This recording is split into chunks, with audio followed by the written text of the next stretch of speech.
దేవుని పరిశుద్ధ నామమునకు మహిమ కలుగుగాక. చూసిన మీ అందరికీ ప్రభువైన యేసుక్రీస్తు పరిశుద్ధ నామమున హృదయపూర్వక వందనాలు తెలియపరుస్తాను. పిల్లల దేవుని యొక్క వాక్య భాగంలో మాట్లాడదాం. బైబిల్ గ్రంథం నుండి ఏప్రిల్కు రాసినటువంటి పత్రిక 11వ అధ్యాయాన్ని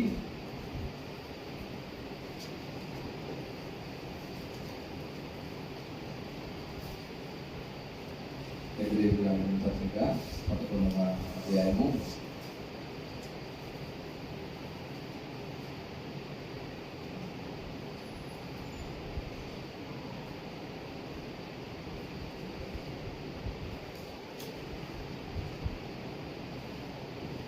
23 నుంచి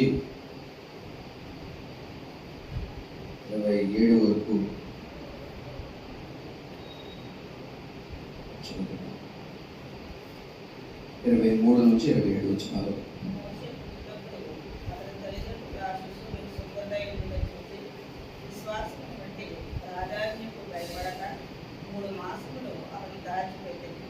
మోషే పెద్దవాడైనప్పుడు విశ్వాసమును బట్టి ఐగుప్తు ధనము కంటే క్రీస్తు విషయమైన నింద గొప్ప భాగ్యమని ఎంచుకొని అల్పకాలము పాపభాగములు అనుభవించడం కంటే దేవుని ప్రజలతో శ్రమ అనుభవించడం మేలని యోచించి వరే కుమార్తె యొక్క కుమారుడని అనిపించుకొనుటకు ఒప్పుకొనలేదు. అనగా అతడు ప్రతిఫలంగా కలుగబో బహుమానమునందు దృష్టి ఉంచాడు. విశ్వాసమును బట్టి అతడు అదృష్టుడైన వాణిని చూచుకున్నట్టు స్థిరబుద్ధి గలవాడై రాజాగ్రహమునకు భయపడగా ఐగుప్తును విడిచిపోయాను. చదవబడిన లేఖన భాగంలో దేవుడు ఇంట్లో దీవించి ఆశ్రయించిన ప్రార్థన చేసుకున్నాం. పశువులను మిగిలిన ప్రేమించిన ప్రియ పరలోక తండ్రి, చదవబడిన లేఖన భాగంలో మా ఇంట్లో దీవించి ఆశీర్వదించండి. దీన్ని అర్థం చేసుకోవడానికి కావాల్సిన జ్ఞానం మీరు మాకు ప్రసాదించండి. వినగలిగే చెవి, గ్రహించే మనస్సు మీరు మాకు అనుగ్రహించండి. తండ్రి, నన్ను, నా మాటలు, నా ఆలోచనలు మరుగుపరిచి మీరేం అందరితో మాట్లాడమని, మీరు మాట్లాడినప్పుడు వాటిని గ్రహించి మా హృదయంలో భద్రపరచుకుని దాని ప్రకారంగా జీవించేటువంటి కృపను మీరు మాకు అనుగ్రహించమని యేసుక్రీస్తు పరిశుద్ధ నామమున ప్రార్థించి వేడుకుంటున్నాం తండ్రి. ఆమేన్. పిల్లల గడిచిన దినాల్లో వారంలో మనము విశ్వాస వీరుడు గురించి మనం నేర్చుకున్నాం. అబ్రహాము, ఇస్సాకు, యాకోబు, యోసేపు వారి యొక్క విశ్వాసము ఎలా ఉండింది అనేటువంటిది మనం చూసాం. వారు విశ్వాసముతో మృతి పొందారు కాబట్టి వారు వాగ్దాన ఫలములు అనుభవించకపోయినను వాటిని దూరం నుండి చూసి వాటిని హత్తుకున్నట్లుగా వారి జీవితాలు విశ్వాస సహితమైనటువంటివిగా, విశ్వాసంతో వారు వృద్ధి చెందినటువంటి స్థితిని మనం పోయిన వారంలో మనం చూస్తున్నాం. మరి నేటి దినమున మరొక వ్యక్తిని ఇక్కడ మనం చూడగలుగుతాం. 23వ వచనంలో, మోషే పుట్టినప్పుడు అతని తల్లిదండ్రులు ఆ శిశువును సుందరుడై ఉండుట చూచి విశ్వాసమును బట్టి రాజ్యాజ్ఞకు భయపడక 3 మాసములు అతన్ని దాచిపెట్టిరి. ఇలా ఈ విషయాలు మనము తల్లిదండ్రుల యొక్క, మోషే తల్లిదండ్రుల యొక్క విశ్వాసాన్ని మనము చూడవలసిన వారమైన ప్రథమంగా ఏంటంటే అప్పటి ఉన్నప్పటి స్థితిని మనము ఆలోచన చేయాలి. ఫరో మరి ఆ పిల్లలందరినీ, పుట్టినటువంటి పిల్లలందరినీ, అందులో ప్రధానంగా మరి మగ బిడ్డలు 2 సంవత్సరాల లోపు ఉన్నటువంటి ఆ ప్రాయంలో ఉన్నటువంటి పుట్టినటువంటి బిడ్డలందరినీ కూడా మరి హతము చేయడానికి ఆజ్ఞ ఇచ్చినట్లుగా మనం చూడగలుగుతాం. అయితే మరి మోషే యొక్క తల్లిదండ్రులు దేవుని యందు వారు విశ్వాసము కలిగి ఉన్నటువంటి స్థితిని మనం చూడగలుగుతాం. పిల్లల వారి గురించి మాట రాయబడతా ఉంది, విశ్వాసమును బట్టి రాజాజ్ఞకు భయపడక. ఒక ఆజ్ఞ రాజు ఇచ్చి ఉన్నాడు, ఏంటంటే పుట్టిన మగ పిల్లలందరినీ కూడా మరి చంపివేయమని ఆజ్ఞ. అయితే మరి వీరు దేవుడు మా ద్వారా అయితే ఈ కుమారుని ద్వారా మా యొక్క స్థితి నుండి విడుదల చేయబోతున్నాడు. ఎందుకంటే యోసేపును బట్టి వారు నేర్చుకుని ఉన్నారు. ఏమని మన కొన్ని వారంలో మనం చదివాం, ఏంటంటే నిశ్చయంగా దేవుడు, ఆదికాండంలో మనం చూసాం కదా, నిశ్చయంగా దేవుడు మిమ్మల్ని దర్శిస్తాడు. నిశ్చయంగా దేవుడు మిమ్మల్ని దర్శిస్తాడు కాబట్టి నా ఎముకలను మీరు అక్కడికి తీసుకుని పోండి, ఆ వాగ్దాత దేశంలోనికి తీసుకుపోండి అన్నట్లుగా మరి వారికి ఆజ్ఞాపించినట్లుగా మనం చూస్తా ఉన్నాం. కాబట్టి ప్రియులారా, ఏదైతే అంత నిశ్చయతతోటి యోసేపు చెప్పినటువంటి ఆ మాటలను మరి వారి తరంలో నుండి 400 దగ్గర 30 సంవత్సరాలు వారు ఈ ఐగుప్తులో మరి వెట్టి చాకరీ పనులు చేసి స్లేవ్స్గా వారు 430 సంవత్సరాలు గడిపినటువంటి విషయాన్ని మనం చూడగలుగుతాం. యోసేపు కూడా ముందుగా ఆ నిర్గమమును ముందుగా అతడు ఏం చేశాడంటే మరి ప్రవచించినట్లుగా మనం చూస్తా ఉన్నాం. చూడండి, 5వ వచనంలో 22వ వచనంలో మనం చూస్తే, యోసేపు తనకు అవసాన కాలము సమీపించినప్పుడు విశ్వాసమును బట్టి ఇశ్రాయేలు కుమారుల నిర్గమమును గురించి ప్రశంసించి తన శల్యముల గురించి వారికి ఆజ్ఞాపించెను. అంటే ఒక 430 సంవత్సరాలు వారు మరి బానిసలుగా మరి వేరే దేశంలో వారు మరి స్లేవ్స్గా ఉంటారు అనేటువంటిది చెప్పి దేవుడు వారిని మరలా విడిపిస్తాడు. నిర్గమం అంటే ఎక్సోడస్, ఆ చెర నుండి విడుదల కలిగేటువంటి స్థితి దేవుడు కలుగు చేస్తాడని అతడు ముందుగా తెలుసుకుని వారితో చెప్పి అతని శల్యములను గూర్చి వారికి ఆజ్ఞాపించినట్లుగా మనం చూస్తా ఉన్నాం ప్రియులారా. అవి తరతరములుగా అవి జనరేషన్స్గా అవి మరి ఆ మాటలు తర్వాత తరముల వారికి అందింపబడినవి. మోషే తల్లిదండ్రులకు ఆ మాటలు అందింపబడినవి. వారు ఈ విశ్వాసమును కలిగి ఉన్న వారై ఈ కుమారుని ద్వారా అతడు సుందరుడై ఉండుట చూచి అతన్ని ఏ విధంగా అయినా సరే ఇతని ద్వారా దేవుడు మా జనాంగాన్ని విడిపిస్తాడు అనేటువంటిది రీతిలో వారు ఆలోచన చేశారు ప్రియులారా. చూడండి, ఎలాగైతే మరి క్రీస్తు పూర్వము దినాల్లో లేకపోతే మెస్సియా కొరకు వారు ఎలాగ ఎదురు చూశారో అప్పటి దినముల్లో మరి విడుదల విమోచించేటువంటి వాని కొరకు వారు అలాగే ఎదురు చూసేటువంటి దినములై ఆ దినముల్లో మరి మోషేను మరి పుట్టడంతో సుందరుడై ఉండుట చూచి అతన్ని తల్లిదండ్రులు ఆ శిశువుని విశ్వాసం బట్టి రాజాజ్ఞకు భయపడక 3 మాసములు అతన్ని దాచిపెట్టారు. అయితే మరి 3 మాసములు అయిపోయిన తర్వాత మరి అతడు కొంచెం బాలుడు ఎదుగుతున్నటువంటి స్థితిని చూసి ఇతడు ఏ విధంగానే ఎవరొకరు కంటపడతాడు అనేటువంటి స్థితిలో మరి ఇతన్ని మనము కాపాడలేమని చెప్పి మరి దేవుడే ఇతన్ని రక్షిస్తాడని చెప్పి ఒక జమ్ము పెట్టి చేయించి ఆ జమ్ము పెట్టిలో మోషేను పంపించడం మనం చూస్తాం. అది ఫరో కుమార్తె అది చూసి ఆ బిడ్డను సుందరుడై బిడ్డ చూసి ఆ బిడ్డను తాను పెంచుకోవడం అనేటువంటిది ఇవన్నీ కూడా మనం తెలిసిన విషయమే. అయితే వారు అంతటి రాజు ఆజ్ఞకు వ్యతిరేకంగా అది కనుక తెలిస్తే వారి ప్రాణములకే ముప్పు కలిగేటువంటి పరిస్థితి, ప్రాణాపాయ స్థితి అయినప్పటికీ కూడా వీరికి కలిగినటువంటి విశ్వాసము మరి మరణము పొందినా పర్లేదు, మనకు విమోచకుడు మనల్ని విడిపించి వాడు రావాలి అన్నట్లుగా మీరు ఆ బిడ్డను సంరక్షించినటువంటి ఆ తల్లిదండ్రుల యొక్క విశ్వాసాన్ని, మోషే తల్లిదండ్రుల విశ్వాసాన్ని మనం చూడగలుగుతాం ప్రియులారా. తర్వాత ఆ బిడ్డ పెద్దవాడైనప్పుడు ఎలాగ ఎదిగాడు అనేటువంటిది మనం 24వ వచనంలో మనం చూస్తా ఉన్నాం. విశ్వాసమును బట్టి ఐగుప్తు ధనము కంటే క్రీస్తు విషయమైన నింద గొప్ప భాగ్యమని ఎంచుకుని అల్పకాల పాప భోగములు అనుభవించుట కంటే దేవుని ప్రజలతో శ్రమ అనుభవించుట మేలని యోచించి ఫరో కుమార్తె యొక్క కుమారుని అనిపించుకున్నటకు ఒప్పుకొనలేదు.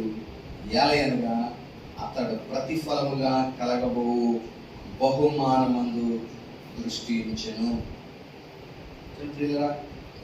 ఈ ఆఖరి మాటను మనం చూస్తే, అతడు ప్రతిఫలముగా కలగబో బహుమానమందు దృష్టి ఉంచెను అంటే వీరందరి యొక్క దృష్టి దేని మీద ఉండిందంటే పొందబోయే బహుమానము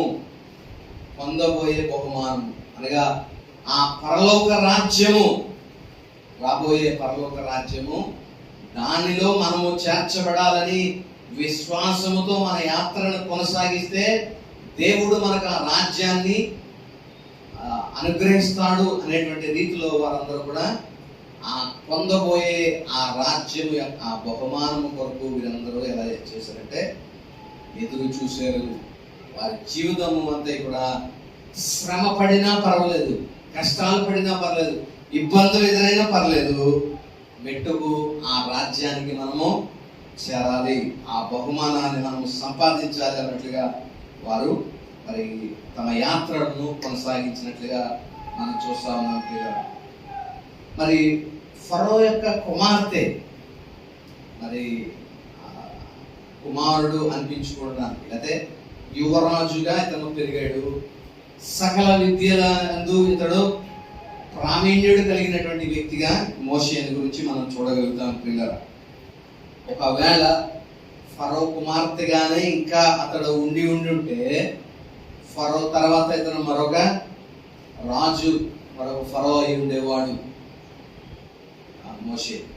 అని ప్రియులరా, ఇతడు మరి ఆ తల్లిదండ్రుల యొక్క విశ్వాసం, జనాంగమును నీవు దేవుడు నీ ద్వారా విడిపించబోతున్నాడు అనేటువంటి రీతిలో మరి ఆ చిన్ననాటి నుండే మోషేకు తెలియచెప్పడంతో అతడు విశ్వాసమును బట్టి ఐగుప్తు ధనము కంటే చూడండి, అతను రాజకుమారుడిగా అతను బ్రతికాడు. రాజకుమారులు ఐగుప్తు అంటే అప్పటికది ఆ సామ్రాజ్యం చాలా పెద్దది, ఐగుప్తు సామ్రాజ్యం. అదంతటికి కూడా మరి రాజు తర్వాత మరి యువరాజుగా అతను ఉన్నాడు. మరి అతనికి ధనము విషయంలో ఏ రకమైనటువంటి ఇబ్బంది లేదు. ఆస్తిపాస్తుల విషయంలో అంతటి ఆ ధనమునంతటిని కూడా అతడు ఎలాగించాడంటే క్రీస్తు విషయమైన నింద గొప్పది, దేవుని కొరకు కష్టపడడం గొప్పది. ఈ లోకంలో ఉన్న ధనధాన్యములన్నిటికంటే దేవుని కొరకు నిందపడడం, దేవుని కొరకు కష్టపడడం, దేవుని ఆ కాల్స్ కొరకు, అందుకని అక్కడ రాయబడుతుంది కదా నీతి, మత్తయి సువార్తలో నీతి కొరకు 5వ అధ్యాయంలో ఆకలి దప్పులు గలవారు ధన్యులు, నీతి కొరకు. ఆ నామముల గురించి అదే కింద కూడా రాయబడుతుంది. ప్రజలందరూ మిమ్మల్ని దూషించి అవమానపరిచినటువంటి సరే మీరు ధన్యులు, మీ ఫలము పరలోక రాజ్యంలో అధికమవుతుంది. కాబట్టి ప్రియులారా, ఈ రకంగా దేవుని కొరకైనటువంటి నింద గొప్ప భాగ్యముగా అతడు ఎంచుకున్నాడు. మనము ఎలా ఎంచగలుగుతామన్నా దేవుని కొరకు నింద, దేవుని కొరకు మరి కష్టం అనుభవించడం, దేవుని కొరకు శ్రమ పడడం ఒక గొప్ప భాగ్యంగా మనం ఎంచుకుంటున్నామా, లేకపోతే ఈ లోక సౌఖ్యాలు సుఖాలు ఈ లోక భోగాల కొరకు మనము ప్రయాసపడుతున్నామా అనేటువంటిది మనము ఆలోచన చేయవలసిన వారమైన విశ్వాసమును బట్టి అతడు ఆ ఐగుప్తు ధనము కంటే క్రీస్తు విషయమైన నింద గొప్ప భాగ్యం ఎంచుకుని అల్పకాల పాప భోగములు అనుభవించుట కంటే, ఈ భోగములన్నీ ఈ లోకంలో ఉన్నవన్నీ కూడా ఎలాంటివి అంటే అల్పకాల పాప భోగములు, కొంతకాలమే ఉండేటువంటివి. కానీ మనకు ఉండేటువంటి ఈ విశ్వాసము మనల్ని నిత్యము దేవునితో ఉండేటట్లుగా, నిత్యము దేవునితో ఆనందించడానికి మరి ఇది కారణమై ఉన్నది ప్రియులారా. మరి ఆ లాంగ్ రన్ లో మనం ఆలోచన చేసినప్పుడు కొంతకాలము శ్రమ పడినా రేపటి దినమున మనము దేవుని సన్నిధిలో సుఖపడతాము, దేవుని సన్నిధిలో ఆనందిస్తాము, దేవుని సన్నిధిలో యుగము ఆయనతో జీవిస్తాము అనేటువంటి రీతిలో మనం ఆలోచన కలిగి ఉండాలి ప్రియులారా. కాబట్టి అతని యొక్క దృక్పథం ఎలా ఉండిందంటే అల్పకాల పాప భోగములు అనుభవించుట కంటే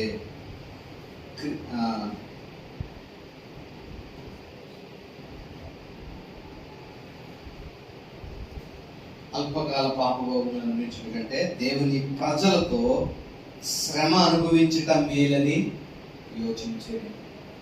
దేవుని కొరకు శ్రమ అనుభవించడం మనం మేలు. ఒకవేళ మరి ఇలాంటి పరిస్థితే మనకి ఏర్పడితే ఒక పక్కన లాభం ఉంది, ఒక పక్కన కష్టం ఉంది. దేవుని కొరకు నిలబడితే కష్టం ఒక పక్కన ఉంది, దేవుని కొరకు నిలబడలేకపోతే లేదా ఒక చిన్న అబద్ధం ఆడేస్తే కొంత లాభం వచ్చేటువంటి పరిస్థితి ఒక పక్కన ఉంది. అలాంటి స్థితిలో ఏమీ లేకపోయినా పర్లేదు, మనకంత లాభం ఇందులో కలగకపోయినా పర్లేదు, నీతిగా మనం జీవించాలని దేవుని కొరకు మనము కష్టపడేటువంటి స్థితి మనం కలిగి ఉండాలి. భోగముల కొరకు మనము క్రీస్తుని మరి అమ్మివేసేటువంటి స్థితి మనం కలిగి ఉండకూడదు కదా. ఇప్పటి కాలంలో మరి చాలా ఇటువంటి పరిస్థితులు మనం చూస్తా ఉన్నాం. క్రైస్తవులు అని పిలబడేటువంటి వారే ఎక్కువ మోసాలకు పాల్పడతా ఉన్నారు ప్రియులారా. చాలా పర్యాయములు మరి పనులకు పెట్టుకోవడానికి ఎవరన్నా పనివారు దేవుని నమ్ముకున్న వాళ్ళని మనం వారికి పని అప్పగిస్తే మామూలు కన్నా వీళ్ళే ఎక్కువ నమ్ముతాం కాబట్టి వారు ఎక్కువగా మోసం చేసేటువంటి స్థితిలో ఉన్నారు ప్రియులారా. క్రైస్తవులుగా అది మనకి తగ్గదు. నీతిగా న్యాయంగా యథార్థంగా మనము బ్రతకవలసిన వారమై ఉన్నాం ప్రియులారా.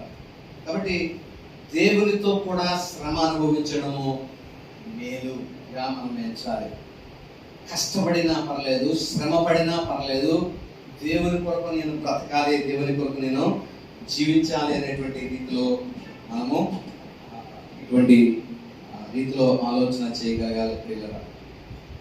క్రీస్తు విషయమైన నింద గొప్ప భాగ్యం ఎంచుకుని అల్పకాల పాపభోగం అనుభవించట కంటే దేవుని ప్రజలతో శ్రమ అనుభవించట మేలని యోచించి ఫరో కుమార్తె యొక్క కుమారుని అనిపించుకున్నటకు ఒప్పుకొనలేదు. అతడు తన యొక్క ఐడెంటిటీ ఎవరితో చూసుకున్నాడంటే దేవుని ప్రజలతోనే చూసుకున్నాడు. అది అతని ఐడెంటిటీ ఐగుప్తు యువరాజుగా అతడు పిలిపించుకోవడానికి ఇష్టపడలేదు. అతడు ఐగుప్తు యువరాజుగా ఎంచబడడానికి కూడా అతను ఇష్టపడలేదు. మరి ఎలా ఉండడానికి ఇష్టపడ్డాడంటే మరి ఫరో కుమార్తెన యొక్క కుమారుని అనిపించుకోవడానికి అతను ఒప్పుకొనలేదు. దేవుని ప్రజలను అంటే దేవుని యొక్క ఇశ్రాయేలీల్లో ఒకడిగా అతడు ఎంచబడడానికి అతడు మరి ఒప్పుకున్నట్లుగా మనం చూస్తా ఉన్నాం పిల్లరా. ఎందుకు ఇలాగ చేశాడు? ఎందుకు ఇతని భోగభాగ్యాలు లేదా రాజభోగాలన్నింటినీ కూడా ఇతను వదులుకోవడానికి ఎందుకు మోషే ఒప్పుకున్నాడంటే అతడు హృదయంలో ఒక దృక్పథంగా ఒక ఒప్పుకోలు జరిగింది. హృదయంలో స్థిరమైనటువంటి ఒప్పుకోలు. అందుకనే కదా మనం ముందుగా నేర్చుకున్నాం విశ్వాసం అంటే ఈ 3 అంశాలు ఉండాలని. 1 నమ్మకము, 2 స్థిరమైన హృదయంలో ఒప్పుకోలు, 3వది ఆ హృదయంలో ఒప్పుకున్న దాన్ని బట్టి ఒక చర్య మనము కలిగి ఉండడమే విశ్వాసం. ఆ 3 విషయాలు మనం గమనిద్దాం. 1 నమ్మకము, దేవుని పైన నమ్మకము. రెండవది స్థిరమైన ఒప్పుకోలు హృదయంలో. మూడవది ఆ ఒప్పుకున్న దాన్ని బట్టి మనము ఆ చర్య, ఆ యాక్షన్ అనేటువంటిది మనము చేయవలసిన వారమైన. మోషేలో కూడా అటువంటి స్థిరమైన ఒప్పుకోలు అతనికి కలిగింది. ఏమని కలిగిందంటే, అతడు కలిగినటువంటి దేవుడు ఇచ్చినటువంటి ఆ రెవల్యూషన్ అతడి యొక్క హృదయంలో స్థిరంగా నాటబడినటువంటి స్థితిని బట్టి ప్రతిఫలముగా కలగబోవు బహుమానమందు అతడు దృష్టి ఉంచాడు. నేను దేవుని కొరకు నిలబడితే ప్రతిఫలంగా దేవుడు నాకు ఈ బహుమానం ఇస్తాడు. దేవుని కొరకు నేను జీవించగలిగితే నా జీవితానికి తగ్గట్టుగా దేవుడు నాకు బహుమానము ఇస్తాడు అని ఆ కలగబోవు బహుమానము యందు అతడు దృష్టి ఉంచినట్లుగా మనం చూస్తా ఉన్నాం. ఎప్పుడైతే మన దృష్టి ఇహలోకపరమైనటువంటి వాటి మీద కాక పరసంబంధమైన వాటిపైన మనము ఎప్పుడైతే దృష్టి నిలుపుతామో అప్పుడు ఈ లోక వాటిపైన మన దృష్టి, అయితే వాటి గురించిన మన జీవితము కాక పరసంబంధమైన వాటి కొరకు మన ఆలోచన ఉంటుంది ప్రియులారా. కాబట్టి మొట్టమొదటిగా మన హృదయంలో స్థిరమైన ఒప్పుకోలు కలగాలి. దేవుడు ఉన్నాడని, తను శ్రద్ధగా వెతుకు వారికి ఆయన ఫలము దయచేయువాడని మనం ఎప్పుడైతే హృదయంలో స్థిరమైనటువంటి ఒప్పుకోలు కలుగుతుందో అప్పుడు మన జీవిత విధానము ఇహలోక సంబంధమైన వాటి కొరకు కాక పర సంబంధమైన వాటి యందు మనం దృష్టి నిలుపగలుగుతాం పిల్లలు. కాబట్టి ఈ రీతిగా మనం ఆలోచన చేద్దాం. మోషే అతనికి గొప్ప భాగ్యవంతుడు, రాజు, ప్రిన్స్, అతడు యువరాజు అయినప్పటికీ ఆ భోగ భాగ్యములన్నింటినీ కూడా ఐగుప్తు ధనము కంటే దేవుని ప్రజలతో కలిసి నింద అనుభవించడం మేలు, దేవుని ప్రజలతో కలిసి శ్రమను అనుభవించుట మేలని యోచించి ఫరో కుమారుని అనిపించుకోవడానికి కుమార్తె యొక్క కుమారుని అనిపించుకోవడానికి అతడు ఒప్పుకొనక మరి కలగబోవు బహుమానమును మరి అతడు దృష్టించి ఆ కలగబోయే బహుమానం మీదే తన దృష్టి నిలిపిన వాడై దేవుని కొరకు అతడు విశ్వాసంతో ముందుకు సాగినట్లుగా మనం చూస్తా ఉన్నాం పిల్లల. ఈ లోకంలో మరి ప్రపంచము ఎవరిని లేదా గణపరుస్తుందంటే, ఎవరైతే త్వరగా పైకి వెళ్ళిపోతారో, అయితే త్వరగా అభివృద్ధి కలుగుతారు, చిన్న వయసులోనే పెద్ద స్థాయికి వెళ్ళిపోయేటువంటి వారిని ఈ లోకం ఏం చేస్తుందంటే వారిని గుర్తించి ఎమర్జింగ్ యూత్ ఐకాన్ అన్నట్లుగా, అయితే ఎమర్జింగ్ బిజినెస్ ప్రొఫెషనల్ అని అలాంటి వారిని గుర్తించి వాళ్ళకి సత్కరించి వాళ్ళకి బహుమానాలు ఇస్తూ ఉంటాయి. అంటే తక్కువ వయసులో ఎక్కువ ఏమంటాం సక్సెస్ సాధించినటువంటి వారినే ఈ ప్రపంచము గుర్తిస్తూ ఉంటుంది. కానీ దేవుడు మనల్ని ఎలాగ గుర్తిస్తాడంటే లాంగ్ టర్మ్ ఫెయిత్ఫుల్నెస్, దీర్ఘకాలము దేవునికి నమ్మకత్వాన్ని మనం కొనసాగించాలి. ఏదో ఒకసారి నమ్మకము కలిగించి తర్వాత మనం నమ్మకంలో నుండి తొలగిపోతే కాదు ప్రియుల, మన నమ్మకము దీర్ఘకాలము ఉండాలి ప్రియుల. God crowns long term faithfulness. దీర్ఘకాలము మనము ఆ నమ్మకాన్ని, ఆ దేవుని పైన నమ్మకము కలిగిన వారంగా మనము జీవించగలగాలి. యథార్థంగా మనము మరి కొనసాగాలి ప్రియుల. అందుకనే అతని భార్య కూడా అంటూ ఉంటారు కదా, ఇంకనూ ఇవి యథార్థతను వదలకుండా ఉంటావా, ఇప్పటికైనా దేవుని దూషించి మరణముఖము అని యోబు యొక్క భార్య అంటాడు. అప్పుడు యోబు చెప్పినటువంటి మాట, ఆయన నన్ను చంపినను నేను ఆయన కొరకు కనిపెట్టుచున్నాను. 13వ అధ్యాయంలో ఉంటుంది. ఆయన నన్ను చంపినను నేను ఆయన కొరకు ఇంకనూ కనిపెట్టుచుంటాను. ఎంత గొప్ప మరి దేవుని ఎడల అటువంటి లాంగ్ టర్మ్ ఫెయిత్ఫుల్నెస్ మనం కనపరచాలి. దీర్ఘకాలము దేవుని కొరకు మనము మరి ఈ విశ్వాసమును మనము కలిగి ఉండగలగాలి ప్రియులారా. కాబట్టి ఆ మోషే యొక్క మరి విశ్వాసాన్ని మనం ఒకసారి పరిశీలన చేద్దాం ప్రియులారా. అతడు మరి శ్రమ పడడానికి ఒప్పుకున్నాడు. దేవుని బిడ్డని చెప్పుకుని శ్రమ పడడానికి ఒప్పుకున్నాడు.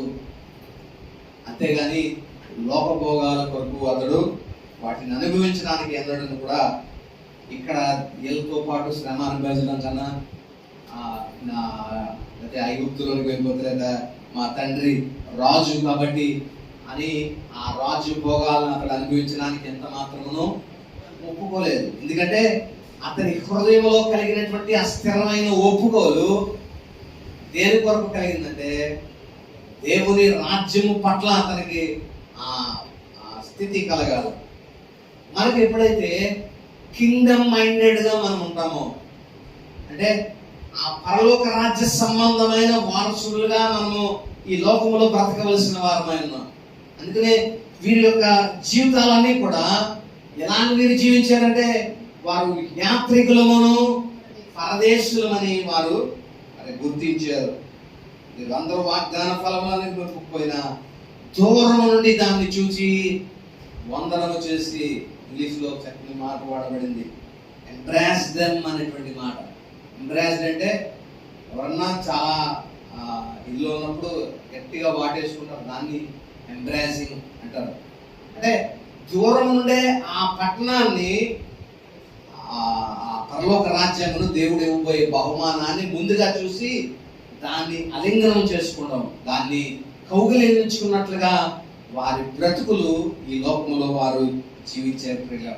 అందుకనే వారు ఎందులో నివసించారంటే అప్పుడు ఉన్నటువంటి స్థితిని బట్టి వారు భోగాలు అనిపించాల్సిన స్థితి ఉన్నప్పటికీ కూడా గుడారాల్లో జీవించారు అనేటువంటి మాట వారిని గురించి రాయబడ్డారు పిల్లలు.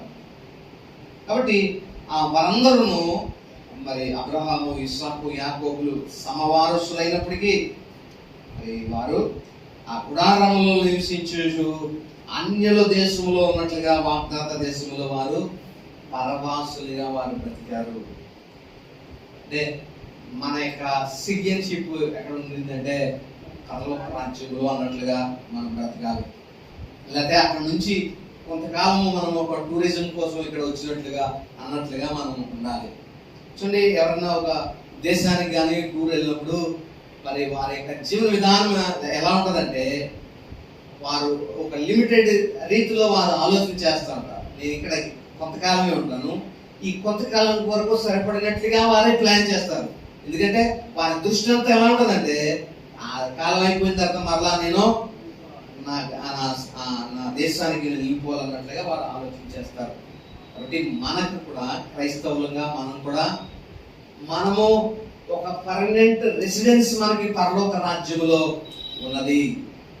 అందులో దాని కొరకు మనము చేరడానికి మనం ప్రయాసపడాలి అన్నట్లుగా మనం జీవితాలు జీవించగలగాలి ప్రియులారా. కాబట్టి మోషే యొక్క జీవితాన్ని ఆ విధంగా మనం చూస్తా ఉన్నాం. తర్వాత 27వ వచనంలో మనం చూస్తే, విశ్వాసమును బట్టి అతడు అదృశ్యమైన దాన్ని చూచుచున్నట్టు స్థిరబుద్ధి గలవాడై రాజాగ్రహమునకు భయపడక ఐగుప్తును విడిచిపోయెను. విశ్వాసమును బట్టి అతడు అదృశ్యుడైన దాన్ని చూచుచున్నట్లు, అదృశ్యుడైన దానిని చూచుచున్నాడు. అదృశ్యుడు అంటే అక్కడ ఏమి కనబడని దాన్ని, దృశ్యం కాని దాన్ని అదృశ్యములు, అలా కనపడని దాన్ని నిజంగా చూస్తున్నట్లు.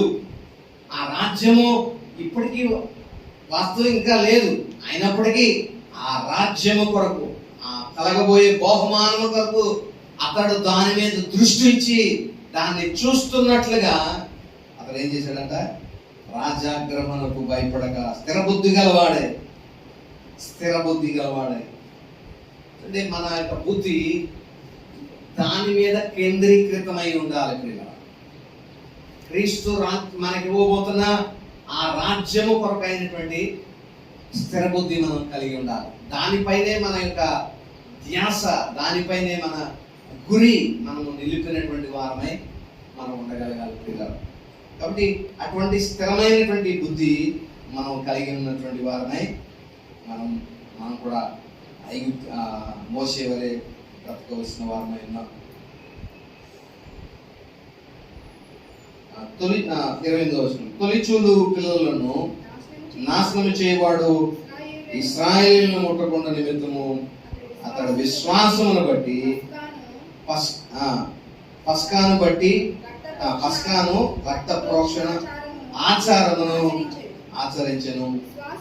విశ్వాసమును బట్టి చూడండి, ఇక్కడ ఇశ్రాయేలు గురించినటువంటి మాటలు రాయబడతా ఉన్నాయి. ఇశ్రాయేలులందరూ కూడా దేవుడు వారిని విడిపించడానికి ఈ రకమైనటువంటి స్థితిని దేవుడు ఒక పరీక్ష లాంటి దాన్ని పెట్టాడు. ఏంటంటే, మీరు క్షేమంగా ఈ దేశమును విదిలి చూపించబోయే వాగ్దాన దేశానికి మిమ్మల్ని చేర్చాలంటే మీరు చేయవలసింది ఒక ఏడాది గొర్రెలను మీరు వధించి పస్కాను మీరు ఆచరించాలి. సంఖ్యాకాండంలో దాని గురించినటువంటి మాటలు రాయబడతాయి. అయితే ఆ పస్కాను ఆచరించేటువంటి విధానం కూడా వారికి దేవుడు ముందుగా చెప్పాడు, ఎలాగ ఏమేమి చేయాలనేటువంటిది. మీరు కూర్చుని నింపాదిగా తినకూడదు, నుంచుని కర్ర చేత పట్టుకుని ఏదో పరిగెడుతున్నట్లుగా త్వరగా మీరు దాన్ని ఆచరణ చేయాలి అనేటువంటిది. అయితే దాన్ని వధించినటువంటి ఆ పశువు యొక్క రక్తాన్ని ఈ ద్వారబంధముల మీద, నిలువు కమ్మ మీదను అడ్డుకమ్మ మీదను దాన్ని ప్రోక్షించాలి అనేటువంటి ఒక నిబంధన, షరతు దేవుడు పెట్టి ఉన్నాడు. ప్రేమ ఎవరి ఇంటి మీద అయితే, ద్వారబంధముల మీద అయితే రక్తము ప్రోక్షింపబడి ఉందో ఆ ఇంటిని సంహార దూత దాటి వెళ్ళిపోయేటువంటి స్థితి మరి మనం చూస్తా ఉన్నాం ప్రియుల. కాబట్టి ఇశ్రాయేలీయులందరూ కూడా దేవుడు చెప్పినటువంటి మాటను వారు ఏం చేశారంటే నమ్మారు. దేవుడు నిశ్చయంగా మమ్మల్ని, మా కుటుంబస్తులను కాపాడుతాడు అని ఆ ద్వారబంధముల మీద, నిలువు కమ్మ మీదను అడ్డికమ్మ మీదను వారు రక్తాన్ని మరి ప్రోక్షించినట్లుగా మనం చూస్తా ఉన్నాం ప్రియుల. ఆ రకంగా విశ్వాసమును బట్టి వారు ఆ పస్కాను ఆచరించారు. నిజంగా ఆ విధానంలో వారు ఆచరించడంతో రక్త ప్రోక్షణ ఆచారమును ఆచరించరి. విశ్వాసమును బట్టి వారు పొడి నేల మీద నడిచినట్లు ఎర్ర సముద్రములో పడి నడిచిపోయేది. ఐగుప్తులు అలాగూ చేయజూచి మునిగిపోయేది. ప్రియులరా, మరి ఆ ఎర్ర సముద్రము దగ్గర నిలబడినప్పుడు ఒకసారి ఆలోచన చేయండి. ఎదర భయంకరమైనటువంటి సముద్రం ఉంది, వెనకాల ఫరో యొక్క సైన్యము తరుగుతా ఉంది. ఇప్పుడు వీరి యొక్క స్థితి అగమ్య గోచరంగా ఉన్నది. అయితే మరి మోషే దేవునికి మొరపెట్టినప్పుడు మరి దేవుడు వారి మొరను ఆలకించి విడుదల అనుగ్రహించాడు. అయితే ఆ విడుదలను అనుగ్రహించినప్పుడు ఆరిన నేలను, పొడి నేలను వారు నడిచి వెళ్ళిపోయినట్లుగా మనం చూస్తా ఉన్నాం. అయితే ఆ పొడి నేలలోనే మరి నడిచినటువంటి ఆ నేలలోనే మనము పోదాం అన్నట్లుగా ఈ ఐగుప్తీయులు అందులో పడి వెళ్ళడానికి ప్రయత్నించారు, కానీ వారు సైన్యం అంతా కూడా మునిగిపోయినట్లుగా మనం చూస్తా ఉన్నాం ప్రియుల. కాబట్టి ఈ విశ్వాసము ద్వారా వారు పొడి నేలను వారు నడిచి వెళ్ళిపోయారు. మరి దేవుని ఆజ్ఞకు లోబడడమే వారు చూపినటువంటి విశ్వాసం. దేవుని యొక్క ఏదైతే దేవుడు మనకు వాగ్దానం చేస్తాడో వాగ్దానములను నమ్మడం. దేవుడు మనకిచ్చేటువంటి వాగ్దానము నిత్య జీవము కొరకైన వాగ్దానం. అప్పుడు వారికి ఇచ్చిన ఆ వాగ్దానములు ఏంటంటే, నేను మిమ్మల్ని వాగ్దాన దేశానికి మిమ్మల్ని చేర్చుతాను అని వాగ్దానం చేశారు. ఆ వాగ్దానానికి వారు విధేయత చూపిన కారణం చేత వారికి ఎదురైన సమస్యలన్నిటి నుండి దేవుడు వారిని విడిపించుకుంటూ వెళ్ళాడు. కానీ మధ్య మధ్యలో కొంచెం వారు చేసిన తిరుగుబాటును బట్టి వారు మరి ఆ త్రోవ తప్పిపోయారు, లేదా వాగ్దాన దేశంలోకి వారు చేరలేకపోయారు పిల్లలు. కాబట్టి ఆ వాగ్దానాన్ని విశ్వసించిన వారు మరి ఆ కాలేబు, యెహోషువలు నిశ్చయంగా వారు ఆ రాజ్యాన్ని చూసినట్లుగా మనం చూస్తా ఉన్నాం పిల్లలు. కాబట్టి దేవుడు మనకి కూడా ఈ నిత్య జీవ కొరకైనటువంటి వాగ్దానం దేవుడు మనకునే ఇస్తా ఉన్నాడు. అయితే మనము చేయాల్సినటువంటి పని ఏంటంటే దేవుడు ఇచ్చిన ఈ వాగ్దానమును మనము నమ్మాలి. నిత్య జీవం కొరకైన వాగ్దానం ఎలాగైతే వారు ఆ రక్త ప్రోక్షణ ఆచారాన్ని వారు ఆచరించారో మనము కూడా క్రీస్తునందు మనము ఆయనను నమ్మికించడం ద్వారా వాళ్ళు ఎలాగైతే సంహార దూత వారిని దాటిపోతుందని వారు నమ్మి వారి ఆ గడపలకు ద్వారబంధములకు రక్తాన్ని ప్రోక్షించి ఉంచారో మనమును క్రీస్తు మనల్ని రక్షించగలడు. ఆ సంహార దూత దాటిపోయినట్టుగా క్రీస్తు మనల్ని నిత్య నరకంలో నుండి నిత్య రాజ్యంలోనికి మనల్ని తీసుకువెళ్ళగలడు అని క్రీస్తు పైన మనము సంపూర్ణమైన విశ్వాసాన్ని మనము కలిగి ఉండగలగాలి ప్రియులారా. అలాంటి విశ్వాసం ఎప్పుడైతే మనము ఉంచగలుగుతామో అప్పుడు దేవుడు ఆ విశ్వాసమును దేవుడు తన్ను శ్రద్ధగా వెతుకు వారికి ఆయన ఫలము దయచేస్తాడు. శ్రద్ధగా ఆయన ఇచ్చిన వాగ్దానాలని మనం నమ్మి దాని ప్రకారంగా మనము అనుసరించి నడచడంతో, విశ్వాసం కలిగి ఉండడంతో ఆయన మనకిచ్చే బహుమానము నిత్య రాజ్యము ప్రియులారా.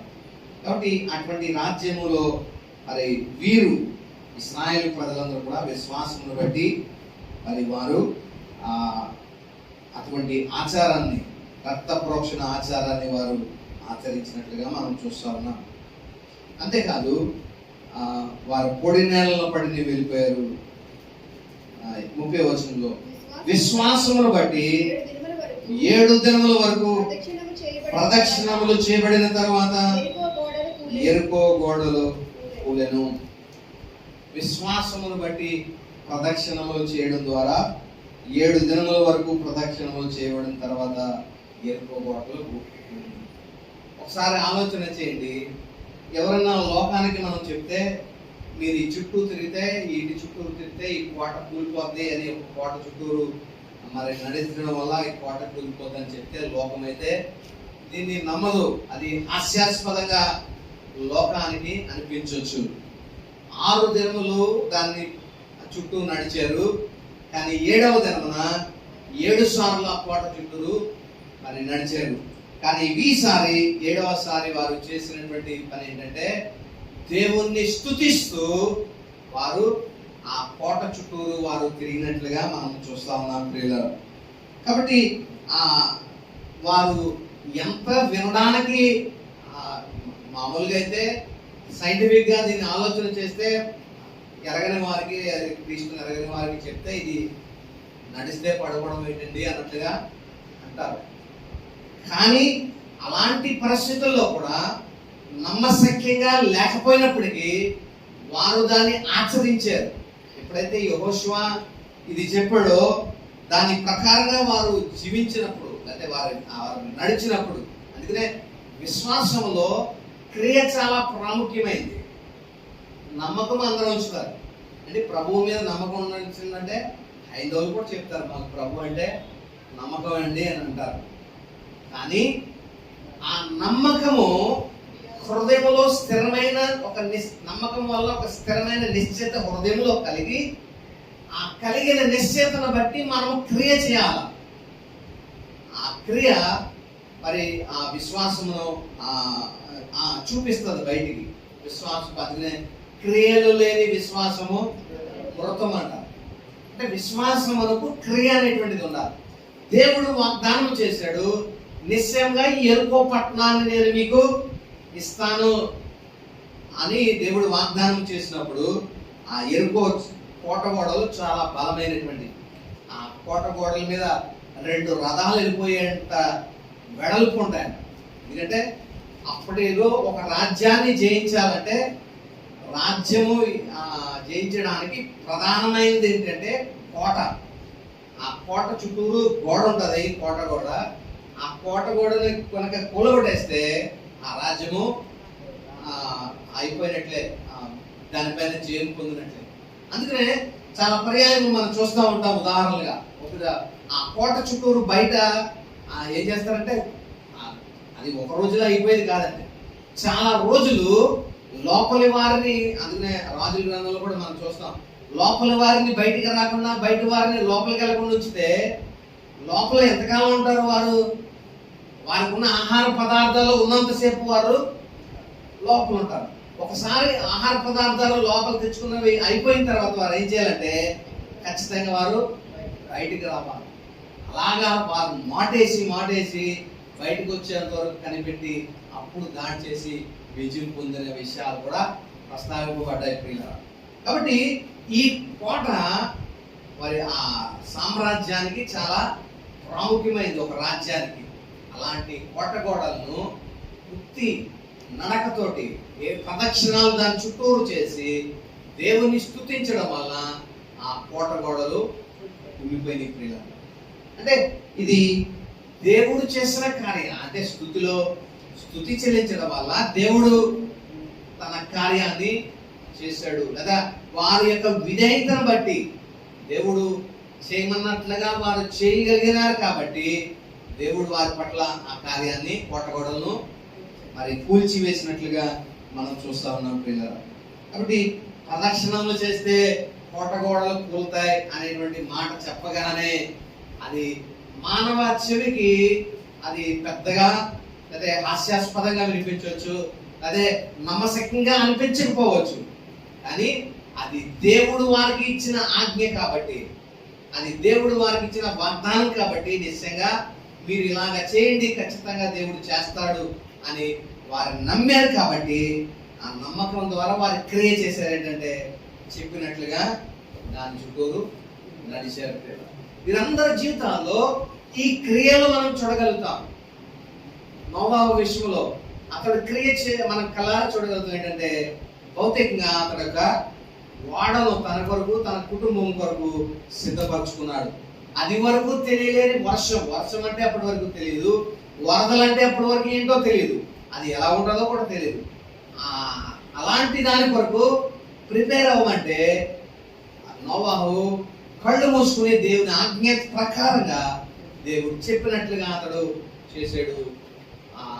నోవాహు సిద్ధపరిచిన తర్వాత నువ్వు నీ కుటుంబస్తులు వెళ్ళి లోపలికి వెళ్ళగానే దేవుడు ఆ యొక్క వాడ యొక్క ద్వారాన్ని మూసివేసిన తర్వాత 40 దివారాత్రులు మరి వర్షము కురిసింది. భూమి నెరలు విడిచి మరి అదంతా కూడా జలమయమైపోయి వరదలతో నిండిపోయింది. అలాంటి స్థితి విశ్వాసపు క్రియ మరి నోవాహు కనపరిచాడు, అబ్రహాము కనపరిచాడు. విశ్వాస క్రియ వచ్చే అన్నాడు దేవుడు. అంతే, ఎక్కడికి ఏంటి అని కూడా అడగలేదు. తన జనాంగమును, తండ్రి ఇంటి వారందరినీ కూడా విడిచిపెట్టి ఎక్కడికి వెళ్ళవలేనో తెలియకనే దేవుడు ఆ మాట ప్రకారం అతడు ఆజ్ఞకు లోబడి విధేయత చూపి వెళ్ళిపోయాడు. కాబట్టి వీళ్ళందరూ కూడా వారి జీవితంలో విశ్వాసపు క్రియలో మనం చూడగలుగుతా ఉన్నాం. మోషే జీవితంలో ఆ క్రియ అదృశ్యమైన వాటిని చూస్తున్నట్లుగా ఈ భోగాలన్నింటినీ విడిచిపెట్టి దేవుని ప్రజలతో కలిసి నింద అనుభవించడమే మేలు అన్నట్లుగా అతడు రాజాజ్ఞకు భయపడగా మరి ఐగుప్తును విడిచి వెళ్ళిపోయినట్టుగా మనం చూస్తా ఉన్నాం.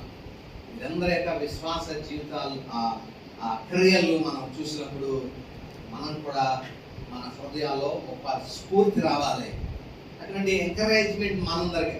అందుకనే ఈ అంశాలన్నీ ఇన్ని వీరుల యొక్క విశ్వాసం అంతా కూడా రాసిన తర్వాత దాని కంటిన్యూషన్ 12వ అధ్యాయంలో మొదటి 2 వచనాల్లో చక్కని మాటలు రాయబడతాయి. ఏంటంటే ఇంత గొప్ప సాక్షి సమూహము, వీరందరూ గొప్ప విశ్వాస వీరులు, వీరందరినీ ప్రజెంట్ చేసిన తర్వాత వీరందరినీ చూసి మీరు నేర్చుకోవాల్సింది ఏంటంటే ఈ సాక్షి సమూహాన్ని దేవుడు మన చుట్టూరు పెట్టాడు. వీరిని చూస్తూ మనం ఏం చేయాలంటే మనం కూడా ప్రతి భారమును సులువుగా చిక్కులు పెట్టు పాపమును విడిచిపెట్టి విశ్వాసమునకు కర్తయు దానిని కొనసాగించువాడైన యేసు వైపు చూస్తూ మన ఎదుట ఉంచబడిన పందెములో ఓపికతో పరిగెత్తుదుము. ఇదంతా కూడా దేని కొరకు మరి భక్తుడు రాస్తా ఉన్నాడంటే, మనము విశ్వాసముతో మన పందెములో ఓపికతో పరిగెట్టాలని. వీరందరూ విశ్వాసముతో ముగించారు తమ యాత్రల్ని. వారు వాగ్దాన ఫలములు అనుభవింపకపోయినను విశ్వాసంతో మృతి పొందారు. కాబట్టి నీతిమంతుడు విశ్వాసం మూలముగా జీవించును. విశ్వాసముతో వారు మృతి పొందారు. కాబట్టి వీరిని ధ్యానం చేస్తున్నటువంటి మనకు వీరి ఆ విశ్వాసాన్ని చూసినప్పుడు మనకు కూడా ఏం కలగాలంటే, విశ్వాసముతో మనం కూడా మన యాత్రలు ముగించాలి. ఈ లోకంలో ఎన్ని శ్రమలు పడినా ఎన్ని కష్టాలు పడినా పర్లేదు, నిత్య రాజ్యమును నేను పొందాలి. అది పొందాలంటే దేవుడు ఉన్నాడని శ్రద్ధగా ఆయన వెతుకు వారికి ఆయన ఫలము దయచేవాడని మనము హృదయంలో స్థిరమైన ఒప్పుకోగలిగి విశ్వాస సహితమైనటువంటి క్రియలు మనము కొనసాగించి మనము యాత్రను ఓపికతో కొనసాగించాలి. ప్రియులారా, చాలా మంది ఆ బైబిల్ గ్రంథంలో కూడా యోహాను సువార్తలో మనం చూస్తాం. 2వ అధ్యాయం 1వ అధ్యాయం ఆఖరి వచనాల్లో మనం చూస్తే చాలా మంది ఆయనలో విశ్వసించారంట. దేనికి? ఆయన చేసిన అద్భుత కార్యములు చూసి చాలా మంది ఆయన్ను విశ్వసించారంట. కానీ ఆయన వారి హృదయంలోనే ఎరిగిన వాడు గనక తన్ను వారు వశము చేసుకోలేదు అనే మాట రాయబడుతుంది. అంటే వారు విశ్వసించింది ఎక్కడి వరకు వారి విశ్వాసం ఉండిందంటే, ప్రభు నమ్ముకుంటే నాకు ఇది జరుగుతుంది, లేకపోతే ప్రభు నమ్ముకుంటే నాకు ఈ రోగం తగ్గుతుంది, ప్రభు నాకు నమ్ముకుంటే మాకు పట్టిన దెయ్యం వదులుతుంది అని ఆ క్రియలో ఆ దేవుని యొద్ద నుండి ఏదైనా పొందుకోవడం వరకే వారి విశ్వాసాన్ని వారు కలిగి ఉంచారు ప్రేమ. కానీ మనము నమ్మకం ఉంచుతాము, కానీ మన నమ్మకం అక్కడితో ఆగకూడదు. స్థిరమైన హృదయంలో ఒప్పుకోగలిగిన వారమై దాన్ని క్రియారూపంలో చూడండి. ఆ నోవాహు యొక్క క్రియ మనం చూస్తే చాలా హాస్యాస్పదంగా బయట వాళ్ళకి ఉంటుంది. అప్పుడు వరకు రాని వర్షము, అప్పుడు వరకు రాని వరద రావడం ఏంటి, వర్షం రావడం ఏంటి అని అనుకుంటాం. కానీ విశ్వాసంతో క్రియ చేశారు. మనం కూడా మనం నడిచేటువంటి మన జీవన విధానము లోకస్తులకు ఒక వింతగా ఉండొచ్చు, లోకస్తులకు ఒక హాస్యాస్పదంగా, దేవుడు దాన్ని పట్టుకుని ఇలా చేస్తున్నాం ఏంటి అని ఒక ఎగతాళిగా ఉండొచ్చు. అని మనము దేన్ని చూసి మనం ఇలాగా చేస్తున్నాము? వారందరూ దేన్ని చూసి ఇలా చేశారు? కలగబోయే ఆ బహుమానము కొరకు దాని యందు దృష్టి ఉంచి, కలగబోయే బహుమానం యందు దృష్టి ఉంచి, ఇక్కడ యాత్రికులుగా బ్రతికినా పర్లేదు, ఇక్కడ గుడారాల్లో బ్రతికినా పర్లేదు, ఇక్కడ ఐగుప్తు ధనం లేకపోయినా పర్లేదు, దేవుని శ్రమలతో నింద అనుభవించినా పర్లేదు, దేవుని పిల్లల కొరకు పిల్లలతోటి కష్టం అనుభవించిన, నింద అనుభవించిన, శ్రమ అనుభవించినా పర్లేదు అన్నట్లుగా వారి జీవన విధానము అలాగే జీవించారు. ఎందుకంటే వారి దృష్టి అంతా కూడా కేవలము పొందబోయే బహుమానము కొరకై ఉండింది. కాబట్టి మనము మన దృష్టి దేని పట్ల మనం ఉంచాలంటే, మనకి కూడా దేవుడు ఒక బహుమానాన్ని ఇవ్వబోతా ఉన్నాడు. మనము విశ్వసించింది అందుకే. దేనికంటే దేవుని పైన ఎందుకు విశ్వసించాం? ఆయన ఉన్నాడని, ఆయన శ్రద్ధగా వెతుకు వారికి ఆయన ఫలము దయచేస్తాడని మనం విశ్వసిస్తున్నాం. శ్రద్ధగా నేను వెతికితే, నేను నా విశ్వాసములు వెలికి తీయకుండా ఆయన యందే నా విశ్వాసము, నా గురి నిలిపి నేను జీవించినట్లయితే నాకు కూడా దేవుడు నిత్య రాజ్యాన్ని ఇస్తాడు అని మనం నమ్ముతున్నాం. కాబట్టి ఆ నమ్మకం ద్వారా దేవుడు మనకు కూడా నిత్య రాజ్యాన్ని అనుగ్రహిస్తాడు. కాబట్టి ఈ లోకంలో మనం వీరి ద్వారా, ఇశ్రాయేలు ద్వారా మనం నేర్చుకోవాల్సిన, మోషే ద్వారా మనం నేర్చుకోవాల్సిన అంశాలు ఏంటంటే, వారు స్థిర బుద్ధి దేని మీద వచ్చారంటే వారి బుద్ధి అంతా, వారి మైండ్ అంతా ఆ కలగబోయే బహుమానం ఎదుట కాబట్టి మనం కూడా మన బుద్ధి ఆ కలగబోయే ఆ బహుమానం పైన ఉంచి దేవుని కొరకు మనము జీవించాలని ప్రభు గారు మనం చేస్తున్నాను. అలా చేయడానికి పరిశుద్ధాత్మ దేవుడు తన కృపను సహాయం మనందరికీ అనుగ్రహించిన దాకా చిన్న ప్రార్థన చేసుకుందాం. ప్రియులరా, చెప్పబడిన వాక్య భాగాన్ని బట్టి చెప్తారు. పరిశుద్ధుడు మిక్కిలిగా ప్రేమించిన మా ప్రియ పరలోక తండ్రి, మీ ఉన్నతమైన నామమునకు స్తుతి స్తోత్రాలు చెల్లిస్తున్నాం. ఇదిగో మరొకసారి ఈ 11వ అధ్యాయం ద్వారా మీరు నాతో మాట్లాడారు. గొప్ప విశ్వాస వీరులను వారి జీవితాలను మేము పరిశీలించడానికి మీరు మాకు కృపను అనుగ్రహించారు. ఆయన మీరు చూపినటువంటి ఆ మార్గాన్ని నా తండ్రి, మేము ఆ మార్గంలో శ్రమ అయినా, కష్టమైన, ఇరుకైనా, ఇబ్బంది, ఉపద్రవం ఎదురైనప్పటికీ కూడా మేము దాన్ని తండ్రి ఓర్చుకొంచు ముందుకు కొనసాగడానికి సహాయం దయచేయండి. మా గురి నిత్యము పరలోక రాజ్యము పైనే మేము ఉంచడానికి మీ కృపను మాకు అనుగ్రహించండి. ఆయన అటువంటి విశ్వాసము కలిగినటువంటి నా తండ్రి స్థితిని మేము కూడా కలిగి ఉండడానికి, మీరు ఇవ్వబోయే బహుమానం కొరకు మేము ఎదురు చూస్తూ ఈ పందెపరంగంలో మేమందరము ఓపికతో పరిగెత్తడానికి సహాయం దయచేయండి. నిజమే, వారందరూ యాత్రికులు, పరదేశులమని వారి స్థితిని భూలోకంలో యాత్రికులుగా కొనసాగారు.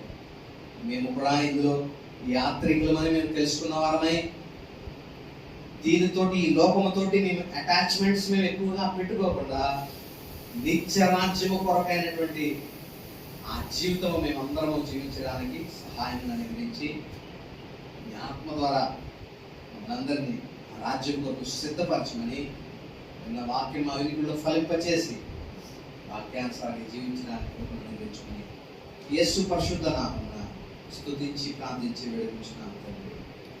ఆమేన్. అందరూ లేచి నిలబడిన పిల్లలు చూస్తున్నారు.